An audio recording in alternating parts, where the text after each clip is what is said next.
Hey, and welcome. You're tuning in to Unbreakable Hope with me, your host, Jessica Rose. This podcast is all about seeking the light. In each episode, we chat with someone who has either overcome the darkness or who is actively spreading light within their own community. So let's jump into today's episode. I'm excited to introduce today's special guest, Johnnie Williams. Johnnie has been a longtime friend of my husband and I, and we get into topics kind of all over the place, but I love it because we talk about things like ADA and what life is like in a wheelchair, as well as raising a son while being in a wheelchair. And super exciting, Johnnie is an author of multiple genres of books, which we will talk about, and you can check out the links below. Spoiler alert, he has a new book on the horizon. Well, thank you so much for being here, being my guest today. I know I had to pull a few teeth, but I'm super excited for you to be here for us to chat today. Well, I'm glad to be here, Jess. It's a huge honor. Well, thank you for that. I definitely want to give you an opportunity to introduce yourself, and we'll just jump in and whatever comes out. Okay. Well, my name is Johnnie Williams. I'm kind of a jack of all trades. I just like to chill for the most part. I'm a father. I served in the military coming straight out of high school where I did 2 years, and I've been injured for over 23 years now.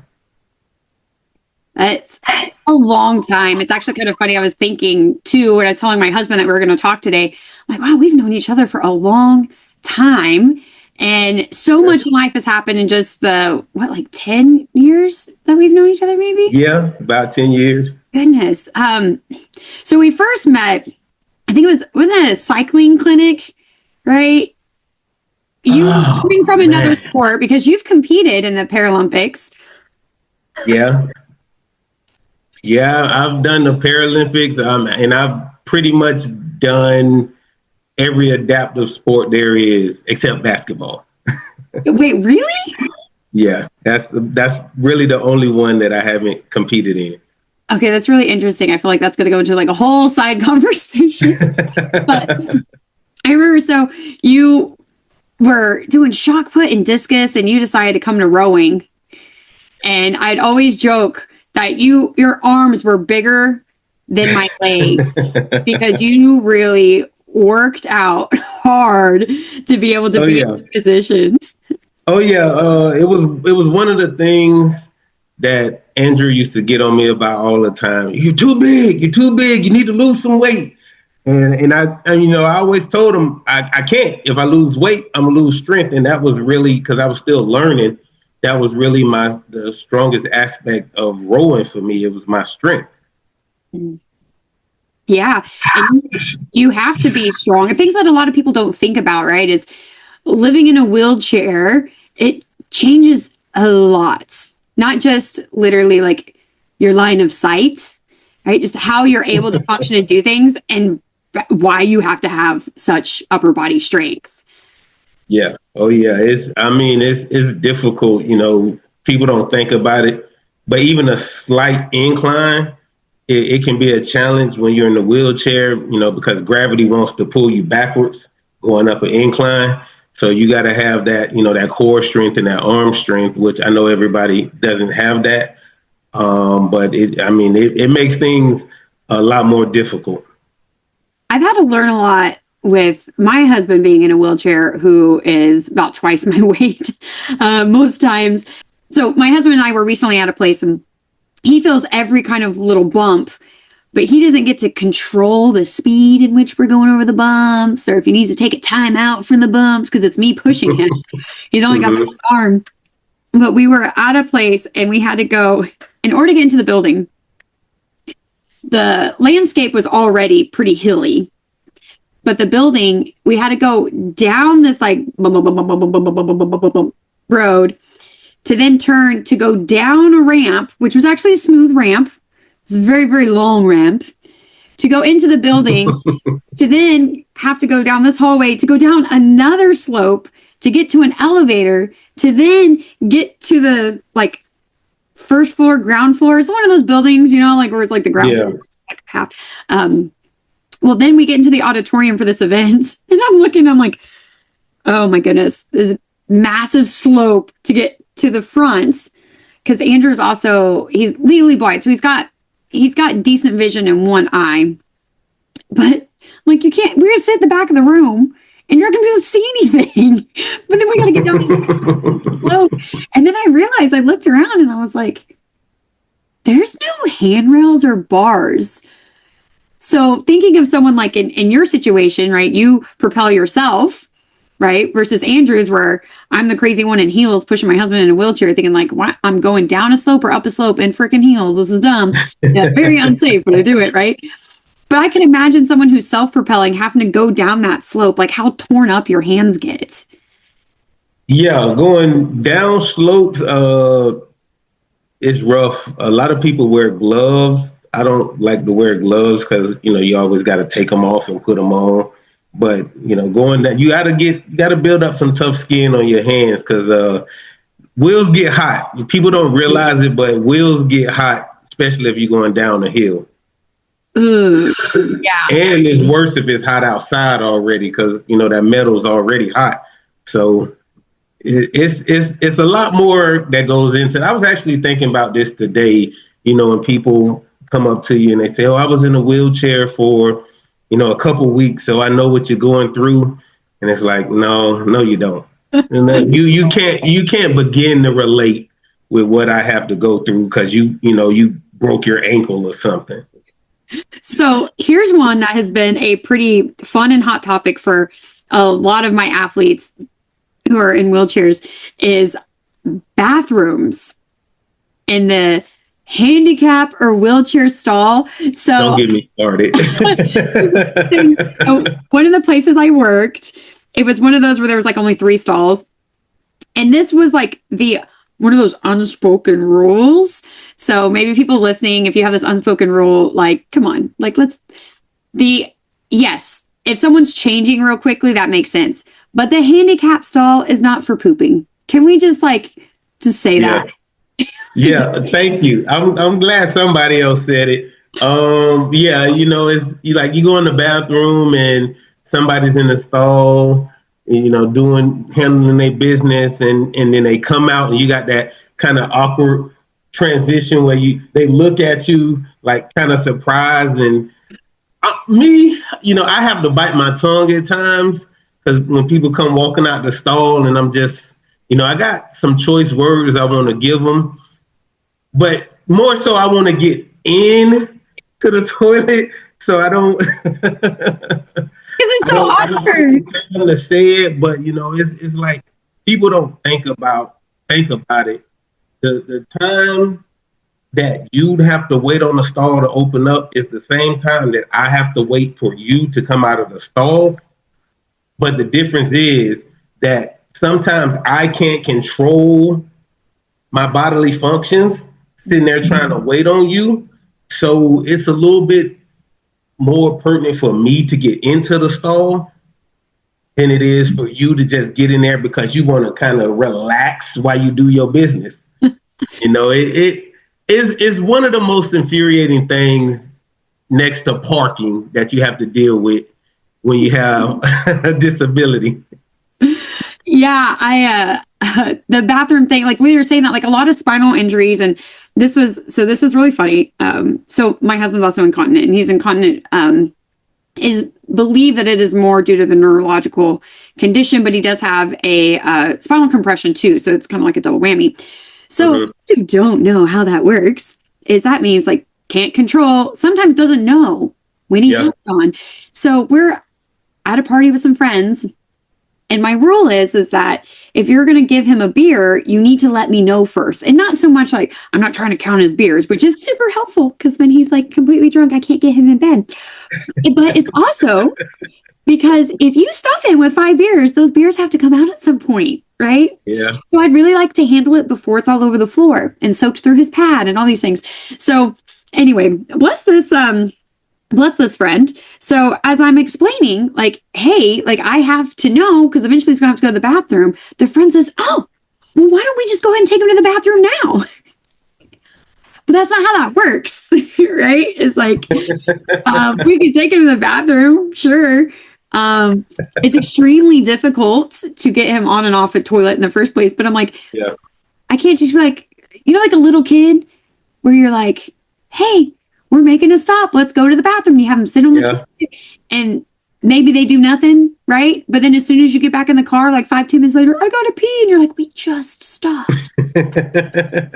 Trust me, I got plenty of practice with it. Plenty of practice. 23 years worth. It's crazy. But I know, like you were saying, like people who say, oh, I was in a wheelchair for like a couple weeks or whatever. Like maybe in that moment their eyes were opened. But I think it's like anything, your eyes are open in that moment, but what actions have you chosen to make it better later? Mm-hmm.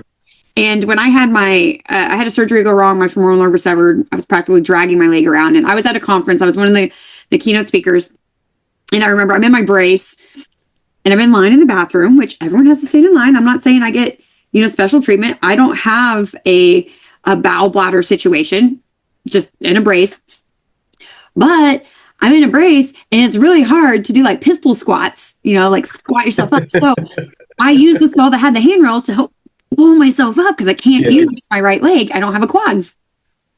And I remember I'm literally talking to the lady in front of me, and she asks me about my leg. And the woman in front of her, the accessible stall opens up, and she goes in the accessible stall. And I was like, okay, maybe she really had to pee, right? No, she was doing exactly what we were talking about. And I was like, lady, I just got to pee. And I'm going to get stuck on one of those toilets if I don't have help getting up. And it's just, so I think about it where like those moments I think about a lot, but I've been opened up to even more moments caring for my husband in a wheelchair.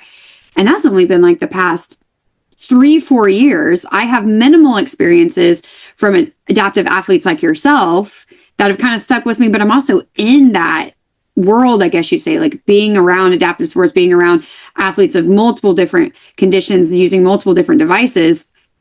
I just think the everyday people aren't affected maybe enough to really make an impact. And that's where it gets really frustrating is like, I think it just comes down to like basic humanity, or we always say like common sense.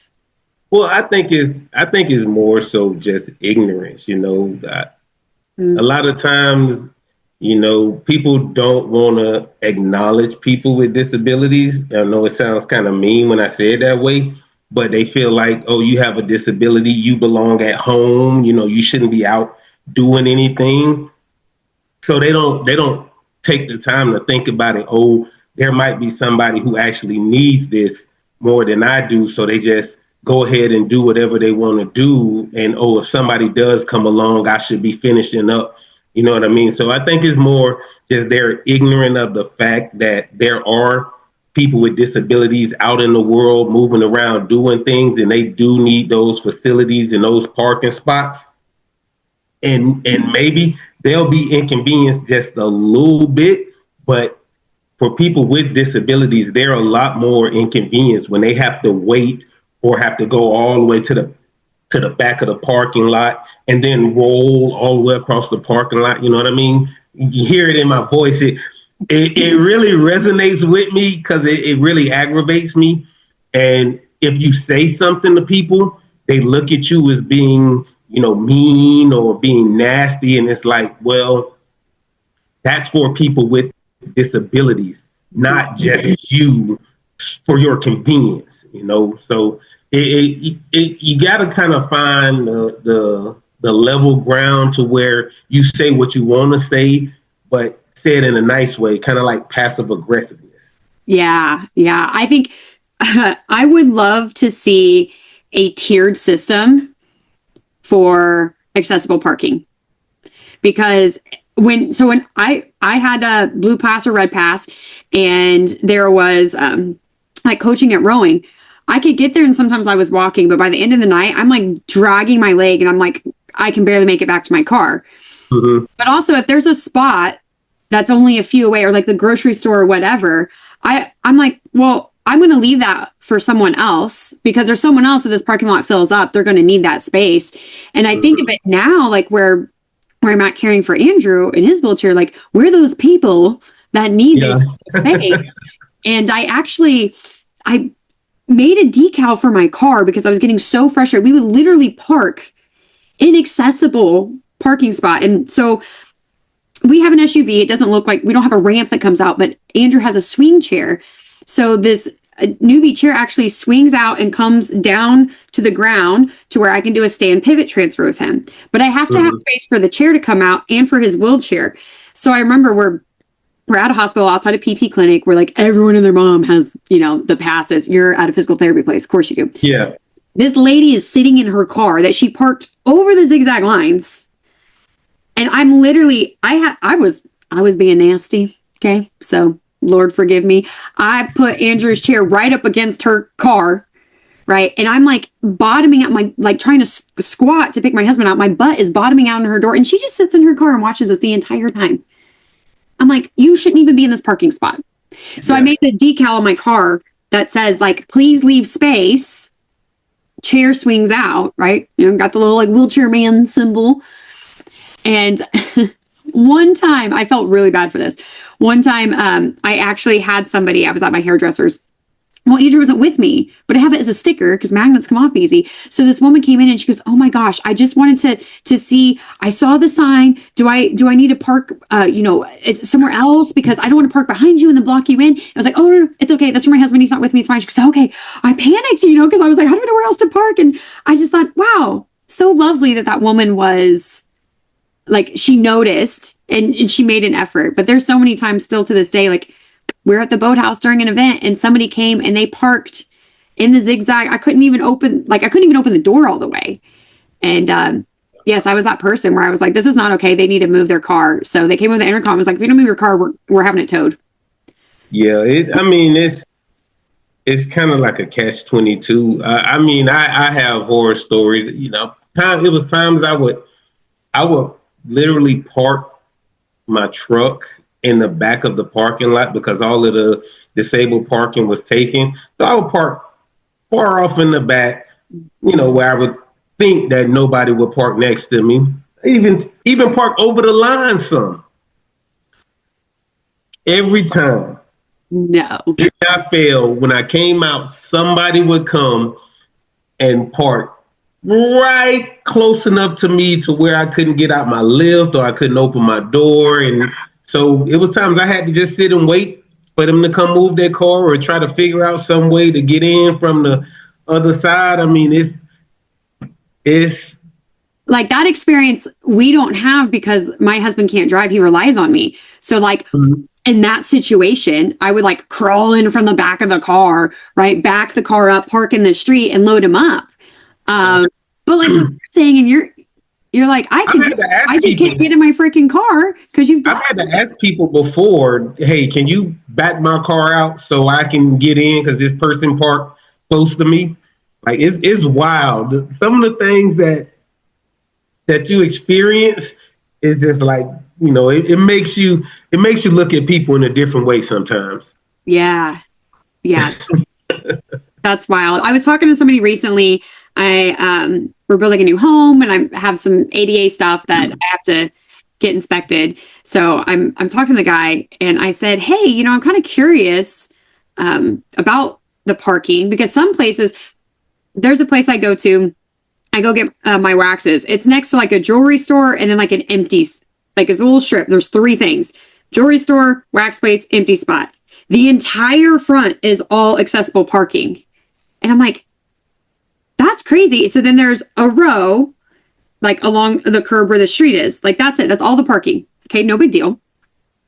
But I go to this other place and there's lots of street parking and there's a big parking lot, but the only accessible parking is all the way at the end of the parking lot over there. And there's like no lighting. So I had before on the phone, I got this question. And when he told me that that is the bare minimum requirement because according to ADA the parking spot has to be the closest to the accessible entrance. And this parking lot, it's stairs. So like all the buildings are here and there's stairs. So that's why the accessible parking's all the way here because that's the only flat area or the area with a ramp. Then you have to come all the way up to actually get to any of the shops and stores and restaurants. I'm like, what? Clearly. I mean, you come to buildings and like the front door is here, the parking is here, the front door is here, and you have to go all the way around the building to the back. And then, like you said, you come down the hallway, you go down to the elevator, then you have to go up the elevator, then you have to come in the back entrance of the building. And it's like, well, come on, man, it's a lot. Yeah. Like I said, people don't think about it, but it's a lot that goes into it. Yeah. Well, speaking of like people don't think about it, have you ever been to like the historic Bricktown area? We decided one time, one of our rowers picked out, we're going to go have our team dinner at this pizza place. It sounds great. Okay. We're super excited. I'm also going to throw in the detail that it was snowing. Okay. Cause I just, complicate things. So I'm driving around, of course, parking, a lot of it's street parking, blah, blah, blah. But the entrance to this pizza place is like 10, 15 steps. And I'm like, well, where's the accessible entrance? It was probably in the back. I'm like, well, how do I get to the back?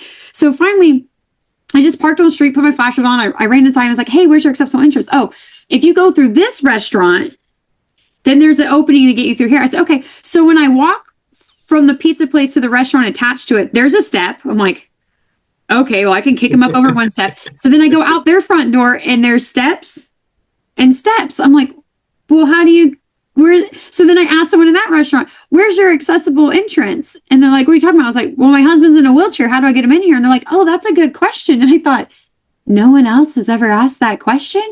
So what did we do? A group of rowers, we picked my husband up. There was 4 of us, literally picked him up in his chair and carried him up this flight of stairs in the snow to get into this pizza parlor, which we had to do the same thing to get back out. I was just... Been there, done that. Like... What I remember one of the Warrior games, one of our guys, he was a double amputee, and this was like, gosh, 10 plus years ago. I don't know. We were in DC, and I remember he ditched his wheelchair because we're going to some building for something. I can't quite remember all the details, but I just remember he ditched his wheelchair and he flopped on the ground and he just freaking low crawled up the stairs and was like, somebody bring me my chair. And I thought, this is wild. In there too. Well, that's why you got such big arms. You can like just pull yourself up, like the building, right? Sometimes you just gotta do what you gotta do. It's you have to make a decision. And I have a lot of ability to be able to do these things. I know some people don't. Mm-hmm. But again, if you come to a place and you have to go, sometimes it'll take you 5 minutes just to get into the building when it would take you, 10 seconds to walk up a couple of stairs. Mm-hmm. So you just in your mind, you just sit there and look, should I crawl up these stairs or do I want to go through here? And then you run into that situation where it might be stairs in the back, or you might have to, so you never know. And you just got to kind of decide, what's it really worth? Do I even want to go through this to get to the building? You know what I mean? So, when I first got injured, I used to plan my route that I was going. I would research the building. I would make sure it was accessible. I would plan my route to know, okay, I'm gonna go here, here, here, here, and then back. So it's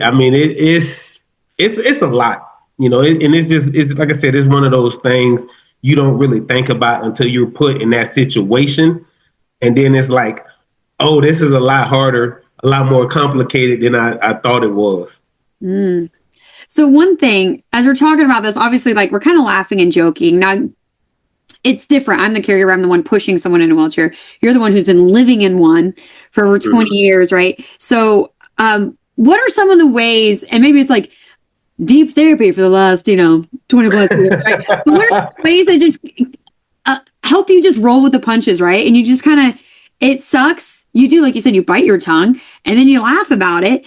What are some of the things that you feel help contribute to that sense of attitude rather than just being, I would say that, like the stuck mindset. We've all been there, right?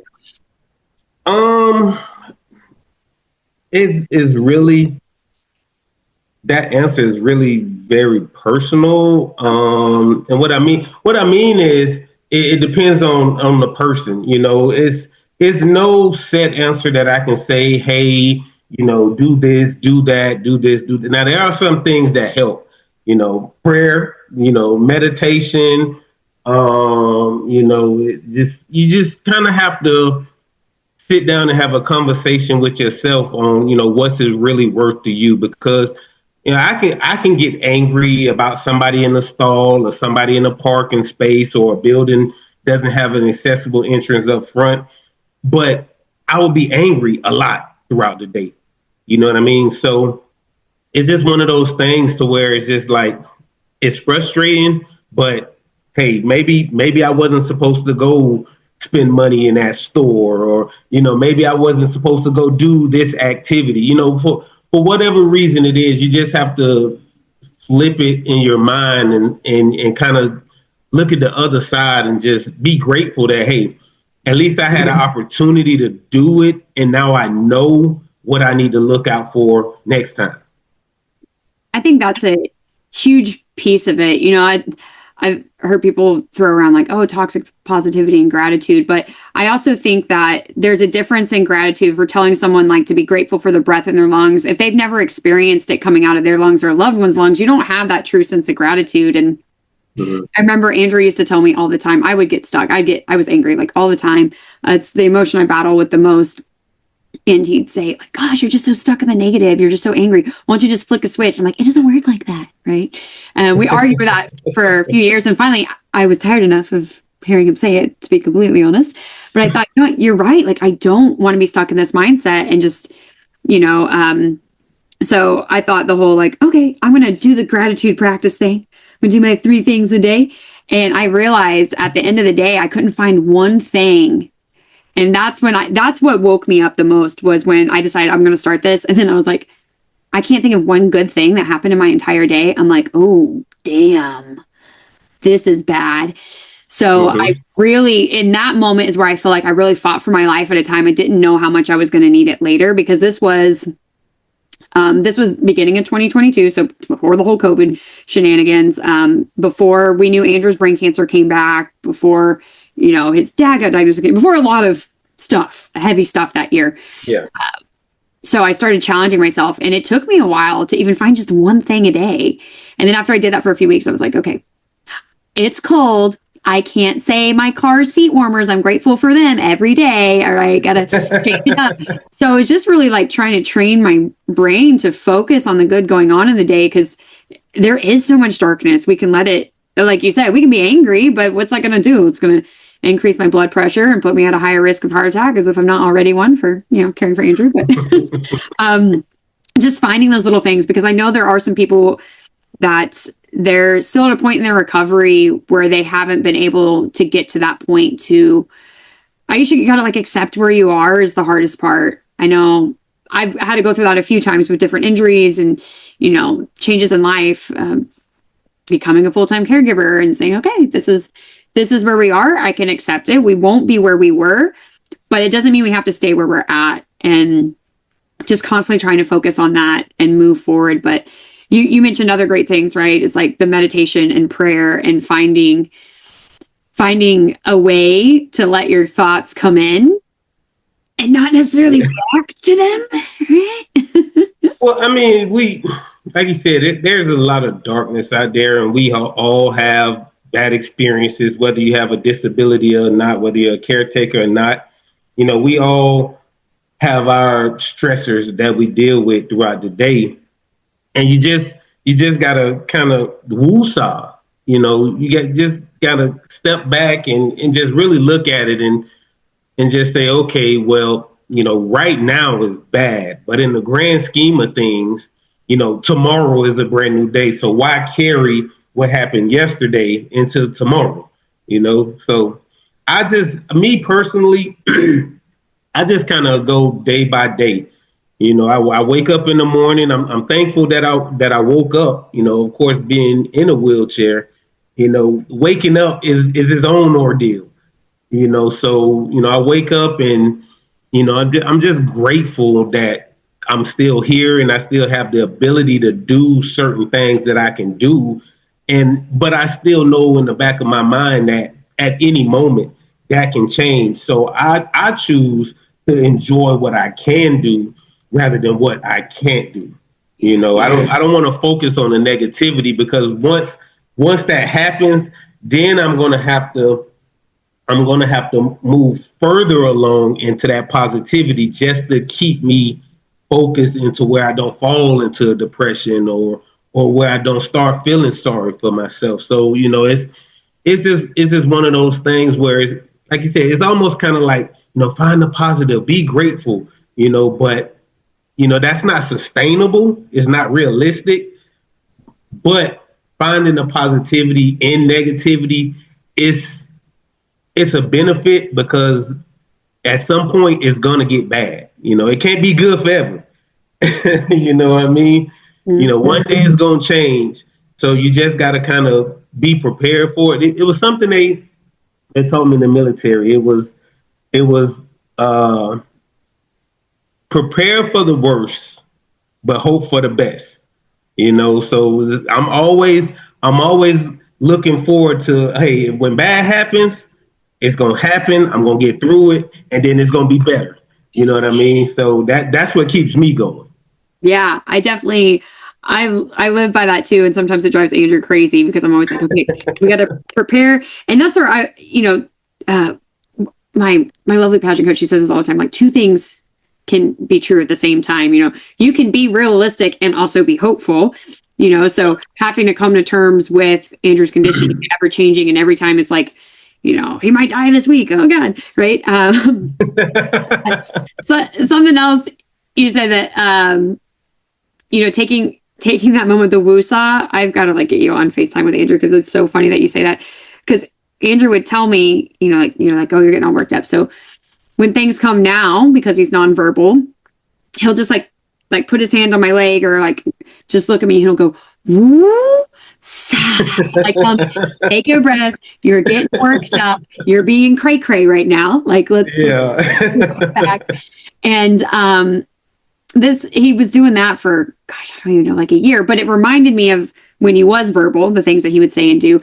And then somebody one day, I think it was like a nurse or a doctor, said something like, oh, like from Bad Boys. Yeah. What? And then I'm like, how do I not remember this? How do I not remember this? And then somebody else was like, oh, you didn't know this? Yeah, from Bad Boys. I was like, huh? Woosah. Oh my gosh, I've got to go back and watch this, because now I'm like, what? So then when I said to my husband, I was like, that's where you got it from? He was like, yeah. Oh my gosh. But it's Come on, keep up, Jess, keep up. Oh, but it's still his way to like kind of like, poke me when like, hey, you're letting the crazy out. Like, take some breaths. And sometimes you have to. I mean, a lot of times people say, don't be so negative. Sometimes you got to let that out, because if you don't, it builds up, and when it does come out, it's so much worse. So you gotta take those moments to where it's like, oh, give me 5 minutes. Just let me vent for 5 minutes. Let me get this out of me. That way I can move along. Because if I hold on to it, it's gonna fester, and trust me, it'll be worse when it come out. Lord bless my friends who get the phone call from me that says, I just need a vent for like 90 seconds. I have an amazing best friend. We've like my only friend from high school. And a lot of the time those are our conversations, but it's great to have that support. So like, if she calls me, she's like, I have just got to tell you the craziest thing that just happened, and then we get it out, and we're like, okay, we feel a little bit better in this moment. Yep. So yes, yep. I'm glad you brought that up, because that's definitely true, is that, there's times where I'm just like so overwhelmed, and I have playlists for everything. So I literally have a playlist where I'm like, I just need to cry, like get it out, whether I'm like sad cry or angry cry, whatever, let me go to that playlist. Let me get it all out. And then I have my, pull your boots up, get it together playlist. That was like, okay, now it's out. Okay. Now I can move on and function for the day, maybe. Oh yeah, music doth soothe the savage beast. they don't just say it for no reason. It's true. Oh yes. You also have this unique perspective that I have a stepson. He's now 20. He's living full time with his mom. But you have a son that you've had, and the entire time, like he's known you being in a wheelchair. So there's got to be some cool moments there and some also complicated moments with being a father and raising your son and the different things that you're teaching him. If you want to speak to any of that. Well, I mean, yeah, it does. It makes it a lot more complicated. I'm not going to say it's difficult, more difficult, because, being a father is hard. Being a parent in general is hard. And, especially with your first one, it's a learning experience, as you go along. So, having a son in a wheelchair, it made it harder. It made it more difficult, because as kids become adventurous, everything isn't always accessible. So like we'll go to a playground or something, and he wants you to climb up the slide or come down the slide or get on the swing, and it's like, well, you don't want to say I can't do it and kind of teach him that lesson, but you have to make altercations. You say, hey, well, you go up the slide, I'll watch you come down, and then we can do this. What I mean? So you have to kind of distract them from what he really wants. He used to ask me all the time to do things with him when he was younger, and I would tell him, well, go with your mom, not because I couldn't do it, but it was easier for him to do that. And it makes it harder for me to have to hold on to him while I'm doing something, trying to control my own body, and keep him safe. So, but as he got older, it made it a little bit easier, because he would tell me, oh, Dad, you can't do this because you're in a wheelchair. Or you can't do that because you're in a wheelchair. And you know me, I would always prove him wrong. Like one instance was he was doing horseback riding. And, he would go out there. We was going there for a couple of weeks, and he would go out there and ride the horses, and I would sit and watch. And then one day we were talking, and he said, well, Dad, you can't do this because you're in a wheelchair. And so I was like, okay, I'm not going to say nothing. Okay, so the next time he went, like the day before, I had called the stables, and I was like, hey, listen, I'm in a wheelchair. I'm not going to hide that. I'm in a wheelchair, but this is what I want to do. Blah, blah, blah, blah, blah. And they knew me at that point. So we set it up to where I got there beforehand, and we found not a small horse, but, a decent sized horse that I can get on. And they got me up on the horse. We got up on the horse. And so when he came in, he didn't even notice me because he was trying to run to his horse. And so he came back out, and they was like, come here, come look at this. And so he came out, and he saw me sitting up on the horse, and he was like, oh, Dad. And I was like, yeah, you told me I couldn't do this. So he thought I was just going to get down off of the horse once he saw it. But no, I did the whole practice with him for the whole hour. And then we got off the horse, and we came home. And later that night, I was like, don't ever tell me what I can't do. I was like, that word doesn't exist. It's not that I can't do something. I don't want to do it because I know I may hurt myself, but it's not that I can't do it. And so he went and took a shower that night, and I went and laid in the bed. And as I'm laying in the bed, all I could say to myself was, I shouldn't have rode that horse because I was in so much pain. I was in so much pain from riding that horse. But to me, it was worth it for the lesson that I taught him. So it's just one of those things that it's hard. It's hard for me. So I can imagine somebody, that has a more serious condition than I do, so a lot of times you just gotta kind of try to find ways to relate to them.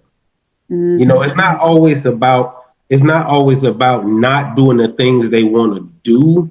you just gotta kind of put yourself in their shoes. It's like if you were with your mom or your dad and you have a disability Mm. and you said, "Hey, I want to do this," and every time you won't say you want to do something, they said, "Well, no, we can't do that. We can't do that." You know what I mean? It kind of gives you a complex. So me personally, like I like to put myself in his mindset, and if I constantly tell him no, no, no, he's going to stop asking eventually. And then I'm going to feel like, well, I can't relate to my son because he never wants to do anything with me. So it's kind of a everything's a balancing act, really. You know what I mean? It's give and take. You can't always get it your way, and they can't always have it their way. But you got to kind of find the common ground to say, okay, well, you can do this, and it also gives him more freedom because he can be more adventurous. You know, if he sees something, he say, "Hey, Dad, can you do this with me?" And I'll tell him, "No, well, I want to see if you can do it by yourself first. You're a big boy, right? If you're a big boy, go do it by yourself. Let me see." And if he does it, then now he's learned a lesson. If he doesn't, I've learned a lesson, and now I know what I need to work on as far as being a father with the disability. So, like I said, it's kind of a give and take situation, but it is difficult. But that's a really good point and such a cool lesson to be able to recognize that you kind of have a choice and saying like, yeah, I can't do this, and how that affects him in the long run with the mindset. Like that's definitely some deep self-awareness and a great gift that you're able to give him that a lot of people, I mean, I'm just sitting here thinking about, our own son and stuff. And of course, like we want them to have a better life than we have, or we don't want them to have worse or a bad time. And we do the best we can with what we have, but that's a pretty cool, insightful, powerful gift that you're able to give him. Yeah, well, I mean, it took me a long time to get here. Mm-hmm. So it took a lot of research, a lot of reading, watching videos, learning about my condition, learning about, being a parent, a lot of psychology involved. It's a whole mental health thing. But, it took me a long time to realize that even though I said I focus on the moment, you know what I mean? I'm always looking towards the future because whether we like it or not, we all want tomorrow to happen. Yeah. You know what I mean? So nobody wakes up in the morning. I'm not going to say nobody, but most people don't wake up in the morning and say, "Oh, I want to die today." You know what I mean? So if you want to wake up and see the next day and the next day and the next week and the next month and the next year, then you have to kind of plan for it. It doesn't have to consume you, but you don't wake up in the morning and say, I want to build a spaceship tomorrow. You know what I mean? You have to lead up to being able to build a spaceship. Then you have to build the spaceship. So that's kind of the way I take things. I compartmentalize, but I'm always looking at the bigger picture. Mm. The best representation would be like, a 1,000-piece puzzle. When you open the box and put all the pieces out, it's like, oh, where do I begin? But once you actually sit down and take your time and start working it and the picture starts coming together, it becomes a lot easier to focus on the big picture rather than just focusing on one piece. That first piece is the hardest piece to start, but by the end, that first piece is nothing. Now the last piece is a relief once you get to it. So that's kind of my way of looking at life. Yeah, I love that. And maybe another similar analogy, like you said, waking up and I'm going to build a spaceship today is also something that you've been able to accomplish as well as being an author. So I'm sure, I do know someone personally who sat down and basically typed everything out in one night. Hey, that's freaking amazing. I think that's like the exception to the rule.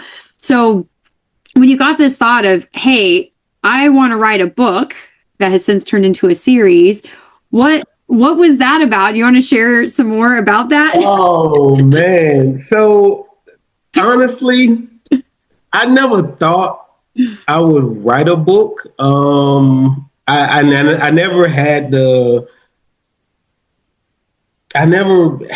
urge to want to write a book. It was actually, and this is going to sound strange, but it was actually, I went to a psychic, and she told me that I was going to write multiple books. And even at the time, I was like, whatever. I had been mulling the idea over, but I didn't know how to start. And so I think it was like a year or so later. And one day, this was kind of when I was going through a traumatic point in my life, and everything was kind of falling apart.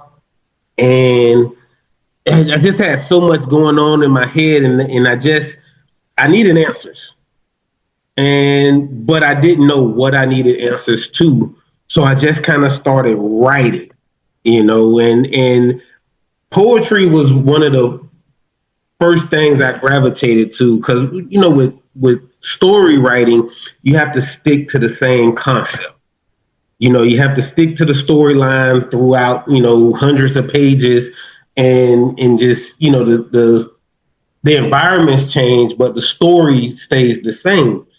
But with poetry, I can jump from branch to branch, and that's how my mind was at the time. It was all over the place.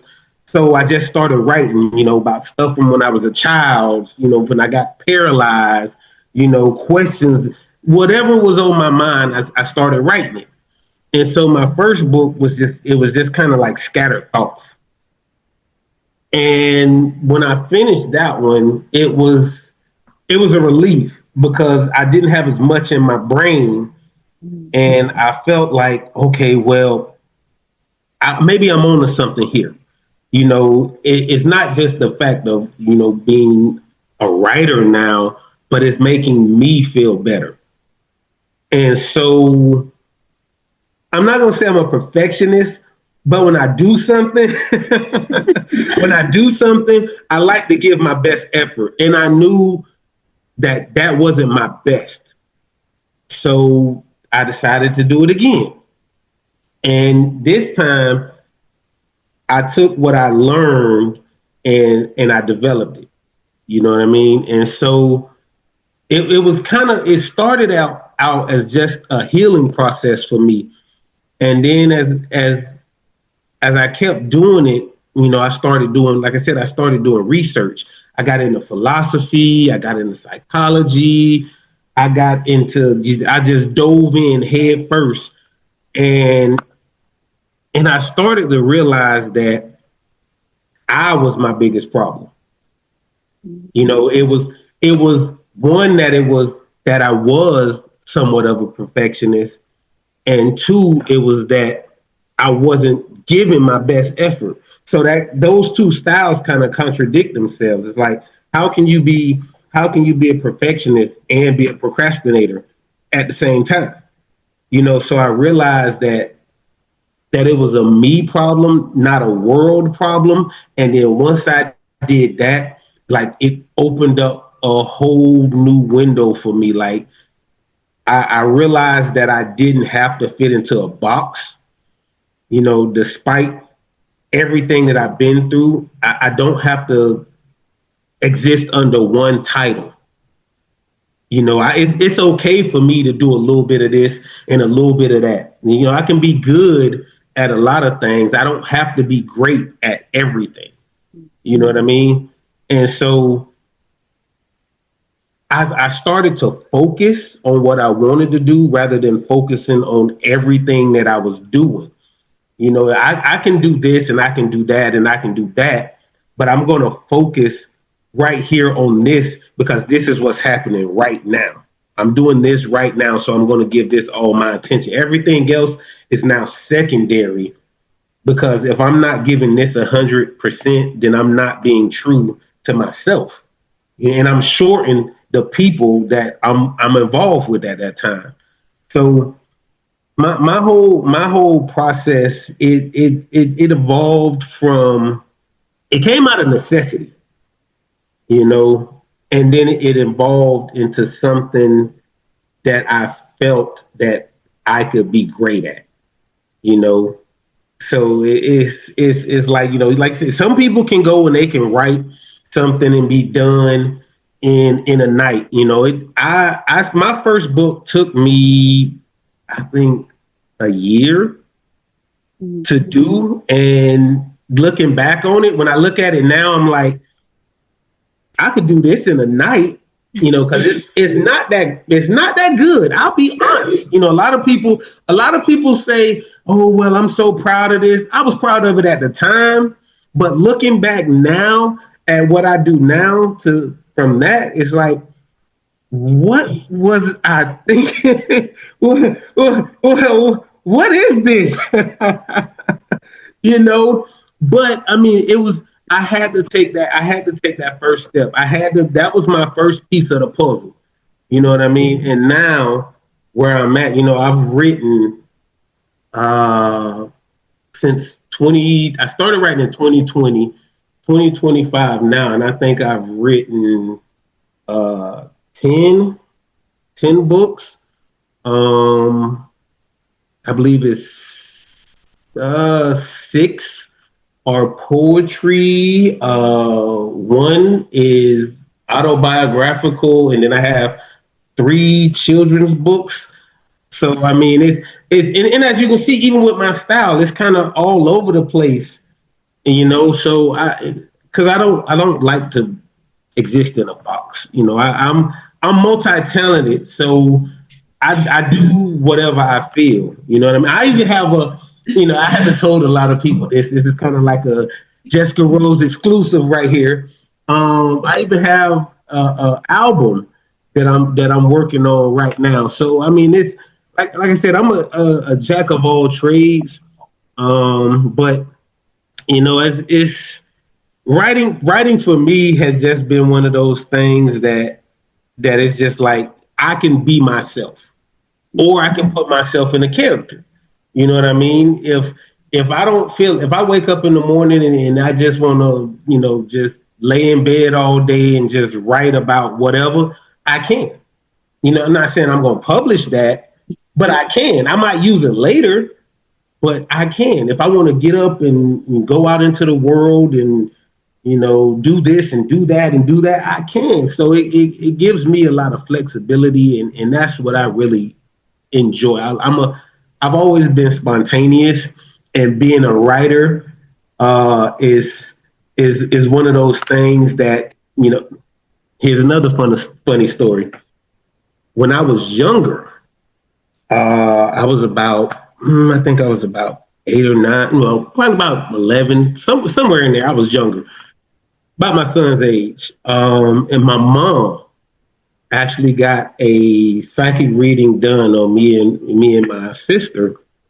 And one of the things that he said that I would possibly be when I got older was a writer. And and at the time I was like, I didn't even like school. I didn't like homework. I didn't like reading. Like I didn't like school. So it was like, a writer. I don't even like reading books. Why would I want to write one? You know, so but now it's like I'm an avid reader, and I don't even like reading my own stuff. Like once it's published, I don't I haven't looked at it. I mean, I've looked at it once or twice since it was published, just to kind of show my son. But I keep my books in a drawer. They're not even on the shelf with the other books. Like they're not out displayed where, you know, people can come and no. I'll read other people's stuff before I look at my stuff a second time. It's weird. I know. I guess I can understand that. So I published 2 gratitude journals, and like you were saying, the first one, after I published the first one and I had all these copies made, I realized I kind of forgot a very important page on there, and it was like, you know, like the about the author thing. So I was like, okay, so I ended up making stickers. Insert it into onto the book, and then I did the second one. So the first one was, the first one took me forever. It did. It took me forever. And it is so simple. Like I look back at it and I was like, why did I like overthought it? Like, but I wanted, so it's 52 weeks. It's meant to document like 3 positive things in your day, right? But I wanted to have these like motivating quotes. So I was like researching all these gratitude quotes. And then I didn't want to have too many quotes from the same person. But then I also got worried about like, well, what if I quote somebody who now like everyone hates because maybe they're a horrible person? So then it was just like, right. So finally I'm just gonna do it. Right. So I ended up publishing it, and then I published a second one, which is more of like a deep dive for journaling. So it's 28 days. And I'll be honest, I'm like really trying harder to get into journaling because my book still not published because I'm still, working on it. But most of my book that I've written, the We Lived While He Was Dying, is voice notes because I hate writing, like holding a pen for that long and writing is terrible. But there's so much research behind the actual physical art of having the pen in your hand and journaling and how it's good for you. So it's something I'm looking at changing this new year is, okay, I want to start making an effort. And I watched this video. I can't remember the guy's name. I feel so bad. I watch a lot of his videos. Oh, goodness. But he was talking about if you're trying to journal and you don't know what to journal, or if you have like a question and it just seems too deep and you don't know how to answer it, he said, just start by saying, today is, the time is, the weather is, this is what I see out my window or whatever. He's like, just start just doing that, to just get in the habit of just putting the pen, holding the pen, and putting it on paper. So you're kind of inspiring a goal that I have to get going as well. And I'm a huge fan of poetry, no matter how ugly or messy it is, right? It's great. I love it. It's supposed to be. I mean, there's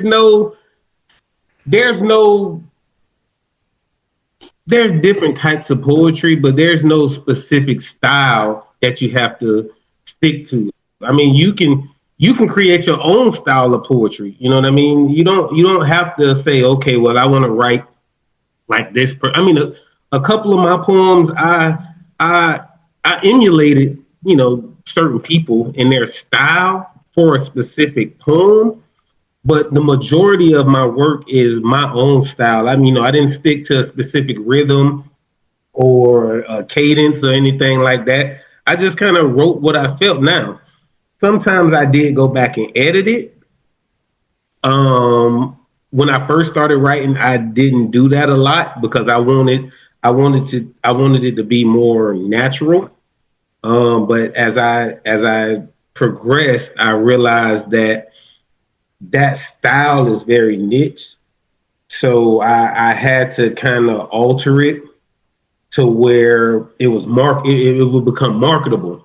Because, as a writer, you want to get your work out, but you also want it to be relatable. And if you can keep the authenticity in that makes your audience broader, because now they can relate to what you're saying rather than the way you're saying it. Yeah. I remember the series Where the Sidewalk Ends. Do you remember? It was like an orange cover. And even as a kid, like getting that book at the Scholastic Fair, right? I remember some of these, I'm like, the F is this, like the poem, but still selling millions of copies. I actually have Where the Sidewalks End. It was one of the I read it when I was in elementary school, but when I started writing poetry, it was one of the books that I actually looked back on and kind of reflected back. And I mean, the Dr. Seuss also was one of the things, because that style is fun. I mean, you have your serious poetry, your Poes and your Dickinsons and I can't think of the other ones. But you have those styles that are more serious, but then you also have the Seuss's and the Where the Sidewalks In, and it's where it's more fun. And I kind of wanted to merge those two because that's why I exist kind of right there in the middle. So I took both of those styles and I merged them to where they fit me, and I mean it works for me. I did a poem, one of my poems where um, I'm pretty sure you know this poem, "The Raven" by Edgar Allan Poe. I actually, and it took me about 3 weeks working on this poem because I wanted to kind of keep the same cadence that he has in The Raven. And so I took it and I put it in my own words and kind of put a mental health spin on it rather than a dark and gloomy, depressing feel. And so it has kind of like a mental health aspect, but it also has a revelation to where it's more of, rather than being depressing, is more determination. And so I took the Raven, same almost the same exact word count, and I made it my own. And then I have another poem that's about telling my son to wash his hands after he take a dump. So so it's kind of like it's here and then it's here. So it's like all of that in the. I encompass all of that in the middle, and to me, it's relatable because it's life. You know what I mean? No matter what we want to say, we all have dark moments in life, and we all have to take a dump. You know what I mean? So why not? I don't. You have people who kind of try to mask who they are and be politically correct. I listen. I shoot from the hip.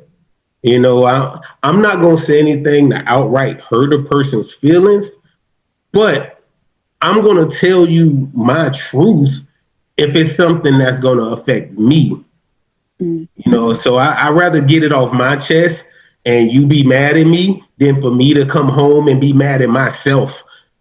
That's just how I live. And some people will say, you're arrogant or you're a a-hole or whatever, and it's like, no, I'm honest. A lot of people can't handle honesty. Everybody wants honesty, but everybody can't handle honesty. Yeah. And I'm a firm believer that I have to rest with the decisions I make in the day. So if it gets to the end of the day, I'm putting my head on the pillow and I'm feeling bad about something, I need to figure out how to make that change. Either make an apology, set a boundary, speak up better, because that's who you have. You have yourself at the end of the day, and it's your soul. So I think that's great, being able to say, no, like I speak up, I say, I mean, like, I'm the queen of talking about taboo topics. I love talking about anything taboo, because we bring light to the topic. We make it out in the open. I love that, where you're like, no, wash your hands after you take a poo. Like, that's honest conversations you have to have with children. Yep. And it's funny because now, like, every parent goes through it. Yes. I don't raising a son, it's opened my eyes so much to the trauma that I put my own moms through. Because I sometimes I look at my son and he do stuff, and I'm thinking in my head, I used to do the same exact thing, and I used to react the same exact way that my mom did, and I realized that, man, it's cyclical. The same things that I'm angry about is the same things that she was angry about. The same conversations that I have with my son is the same conversation she tried to have with me. So it's like a lot of times that's one of the things that helps me become a better parent, as I realize that, one, he's still a child, and then two, I did the same things, but eventually I learned my lesson. So even though he doesn't want to hear it a lot of the times, I'll tell him.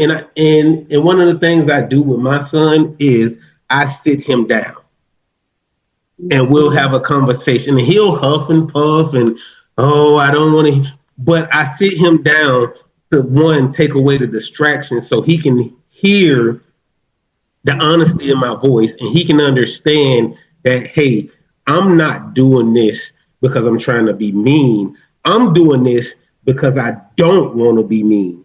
Mm. And I try to get him to understand that.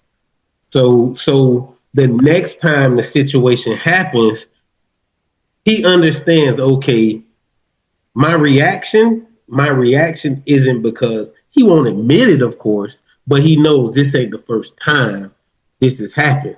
And I tell him all the time, hey, I'm trying to talk to you because I don't want to escalate this. But don't be mistaken.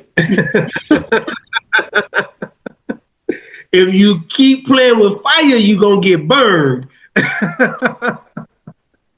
My kill hat drill instructor would always say, don't get it twisted, 28. Hey, listen. you gotta listen. I just kind of thought my sister used to have a saying when we were younger, and I almost said it, but it's kind of not appropriate. So, but yeah, I mean, I just think that if a lot more parents took the time to realize, and this is not me giving parenting advice or saying that, you're a good or a bad parent or whatever. It's just, if you take the time to really think that, hey, your child is still a child, and, think about how you felt when you were in that situation, it'll make you kind of adjust the way you handle it. Because, I mean, I'm sure a lot of us can look back and say, I did the same. My mom, dad used to say the same thing, or I used to do the same thing. And you know what I mean? And it's like once you think about that, and then you think about, I used to get whoopings when I was younger, or get put on punishment, and you think, but how did that make me feel? It's like it opens your eyes up, and you realize that doesn't necessarily work all the time. They say spare the rod, spoil the child, which is true, but you can't beat discipline into somebody, especially a child, because that only makes them rebellious. Mm-hmm.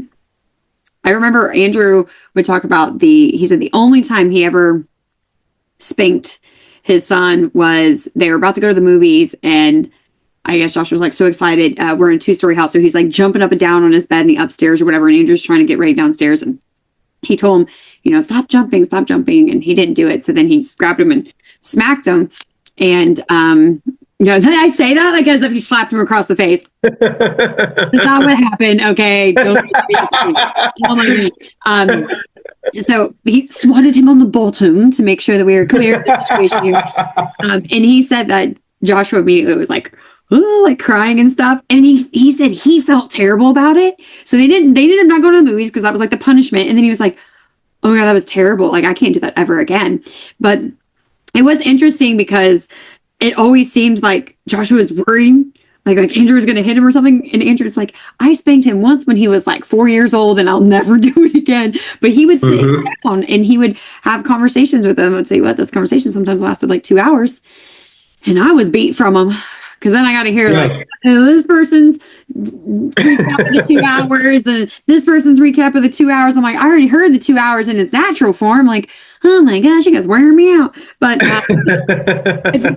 it's a good point. It kind of goes back to what we said earlier too, is that everyone's different. What works for one person doesn't necessarily work for another person. So trying different things, but there's also that mindset of like, well, this is how it's always been done. Or well, this is how I was raised. And I think personally, like I'll admit, I get in that tendency a lot where like, well, this is how it was when I was a kid, or this is how my parents did this or that. And I'm not mad. I'm not upset by it, whatever.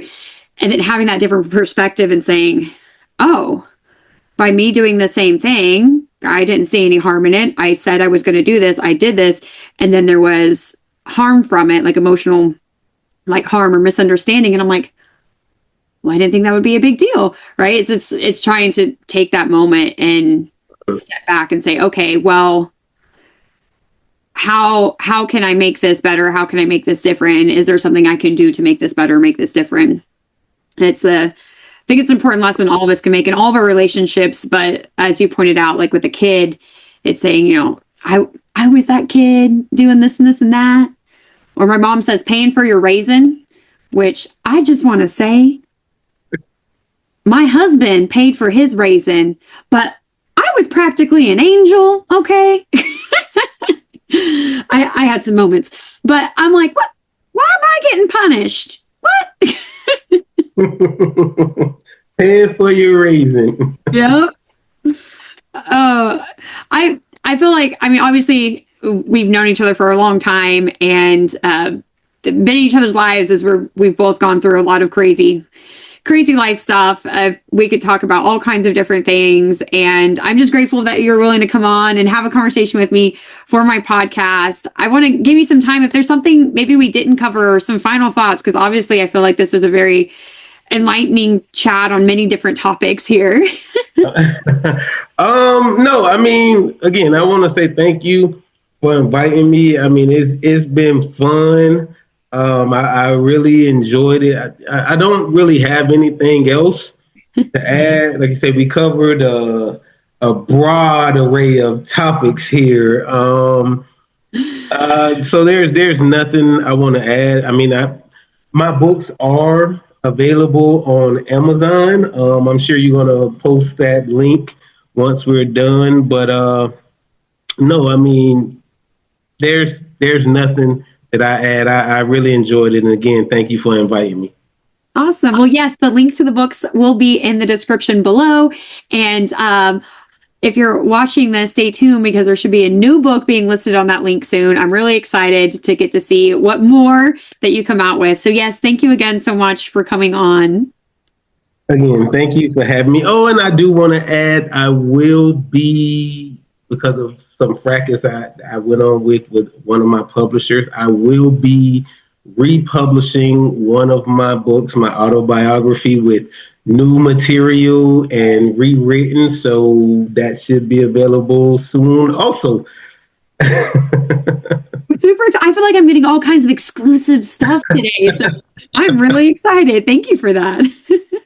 You're welcome. Again, thank you for having me. Yes, thank you.